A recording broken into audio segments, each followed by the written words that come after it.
This episode of D-News is brought to you by the Buy Power card from Capital One. Every purchase brings you closer to a new Chevrolet, Buick, GMC, or Cadillac vehicle.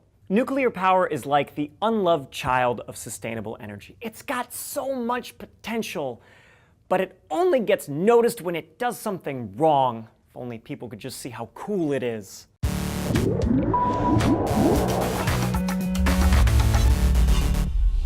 Ahoy hoy, Fallout boys and girls. Julian here for D-News, and today we're going to talk about nuclear power. Now, I know this is an element that splits the internet and leads to an explosive chain reaction. See what I did there? But we are going to gingerly handle this sensitive material like the science-loving adults that we are. The most popular green energies people like to discuss are solar and wind power, and I agree. The idea of harnessing the phenomenal cosmic power of the sun and the snazzy, earthy blowingness of wind is pretty cool, but we're going to have to upscale our production in a big way if we're going to meet demands. Last year in the US, wind power provided 4.13% of our power, and solar, a microscopic 0.23%. So we need almost 25 times as much of each just to meet demands. Not to mention, we'd have to overproduce and store energy for when it's dark and not windy. And we'll have to build the storage facilities. Meanwhile, nuclear provides 19% of our energy in this country,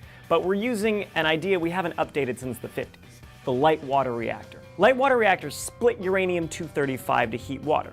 In the US, this water is kept at extremely high pressures to keep it in liquid form. This superheated, super pressurized water then heats a second loop of water, turning it into steam and driving a turbine. Reactors like this became widespread because of their simplicity, but they only use about 5% of their fuel, and the waste is radioactive for 10,000 years. The fuel can be recycled though. France has been relying on nuclear power since the 70s, and by recycling, the total amount of high-level waste that could give a family of 4 power from when the kids are born until they're in college is about the volume of a cigarette lighter. You still have to put that somewhere, and waste storage is one of the major dividing issues. Don't kid yourself though. In California alone, the production of solar panels makes over 13 million tons of toxic waste annually, and that's just stored somewhere too. There's no such thing as a free lunch. Molten salt reactors were a competing idea that were shelved in the 60s, despite the fact that engineers built reactors that proved they could work. Lately, interest in them is growing because of their potential benefits. The concept is liquid salt is the reactor's coolant, meaning it doesn't need to be pressurized like its light water counterparts.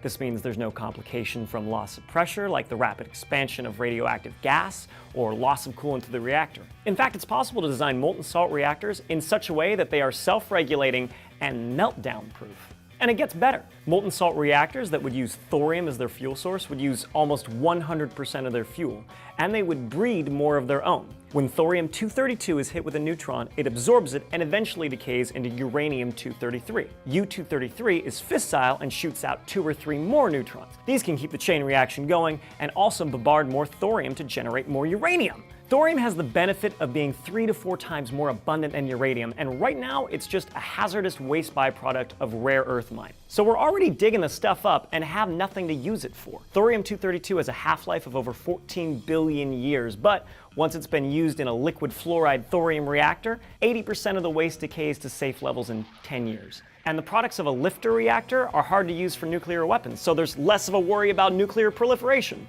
Not that we don't have enough weapons to murderize everyone already. MSRs still have issues of their own to work out, like keeping the liquid fluorides from corroding the metal they're stored in. China thinks they can solve these problems and make safer, more sustainable, and less polluting nuclear power. They plan to have a functioning thorium reactor within the next decade.